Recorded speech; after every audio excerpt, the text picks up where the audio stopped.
Hello mga kawalwal, ito yung aming inuupahang bahay dito sa United Kingdom. Dito sa may Dartmouth, Devon, dito sa UK. Yan. Ito yung main entrance ng aming inuupahang bahay. Hello guys, ito yung aming sa loob. pasukan dito sa main door. Yan yung papasok papunta dun sa taas, second floor. Ito naman yung aming dining area. Then, andito yung living room. So, bawat area ng bahay ay merong heater. Yan ay ginagamit tuwing winter. Yan. So, dalawa yung heater dito sa living room. At saka, itong chimney. Yan, ginagamit din yan. Dito naman sa aming dining. So, merong isang heater dyan. Akyat tayo sa second floor.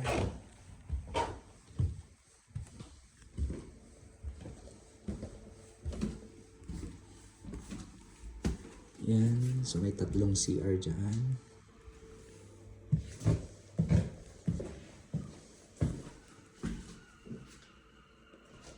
Three rooms. Third floor tayo. Ito naman ang papunta sa may third floor. Yan, so may 3 rooms din.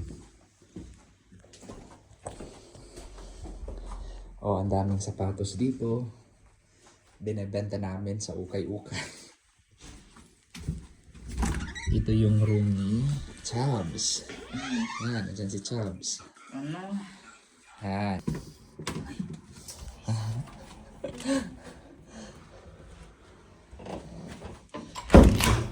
Ito naman ang aming isa pang room. Dito ako nagwo-work. Ito ang kalat, ang daming mga damit. Kasi nga ang hirap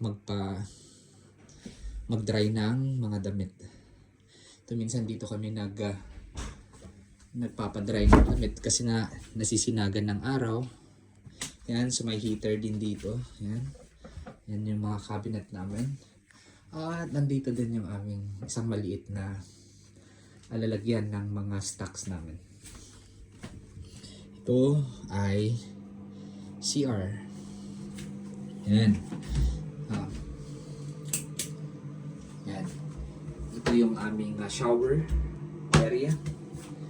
Ito naman, lababo. Dito ay ito yung aming CR. So makikita niyo sa aming CR.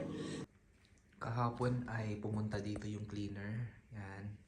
So naglinis siya. Okay. Punta naman tayo sa kusina.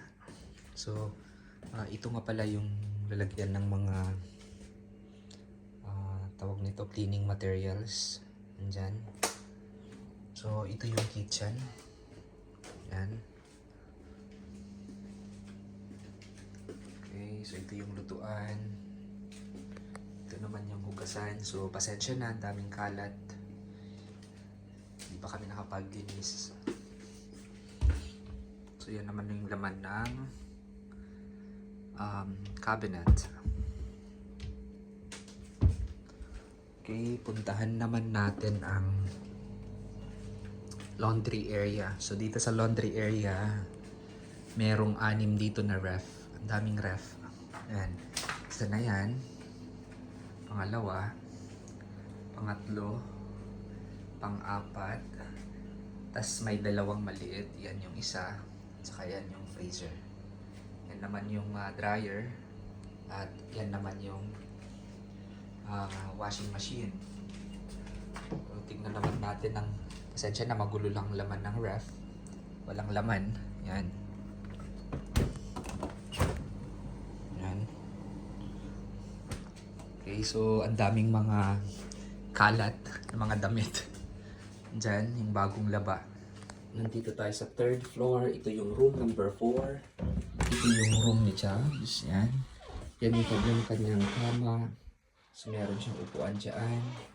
At meron din siyang lababo. Yan. Sa bawat kwarto ay merong lababo. Yan yung kanyang bintana. So tanaw na tanaw yung Bowling Green court nila. And then ito yung kanyang cabinet. So nandito yung mga maleta na ginamit namin papunta dito. So merong 5 maleta dyan. And nandito naman yung kanyang heater. Ito naman ang room number 5. Ito yung aming room. So una makikita dyan yung heater. So pasensya, ng daming basura, hindi ko pa po itapon. Then makalat dito sa room. So dyan, nandun yung aking laptop. Yan. Kasi kanina naghahanap ako ng trabaho. 1 week na ako dito sa UK pero wala pa akong nahanap na trabaho. Pero magkakaroon na ako ng interview next week.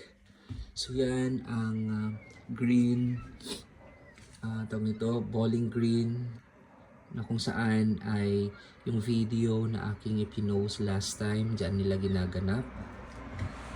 Ito yung aming kama. Then ito naman, yung lababo. Kikita nyo, so meron kaming stand fan dito sa room. Gumagamit kami ngayon dahil sobrang init dito sa UK. Dito sa 3rd floor, ito yung pangatlong room number 6. Yan, unang makikita ay andyan yung heater, andyan yung cabinet, mga cabinets. Yan. Then, merong sofa dito na kung saan dito kami naglalagay ng mga bagong labang damit. So, meron doon table dito, dito ako minsan nagla-laptop. At dito din na kami nagkakape. So may halaman din kami dito. Ito yung orchids. May bulaklak pa up to now.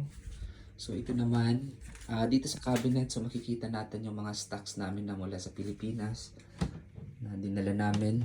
So andito yung mga iba't ibang klase ng gulay.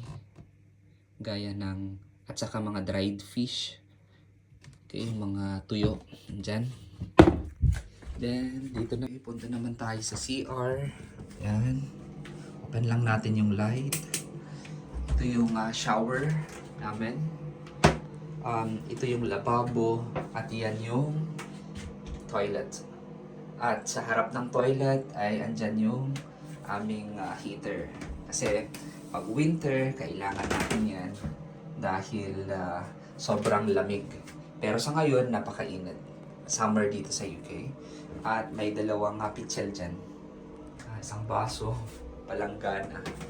Natatawa nga kung bakit mayroong ganyan. Hindi ko alam kay Agnes kung anong saan niya ginagamit ang mga yan. So pasensya na kasi daming kalat dito sa aming bahay. Okay, thank you.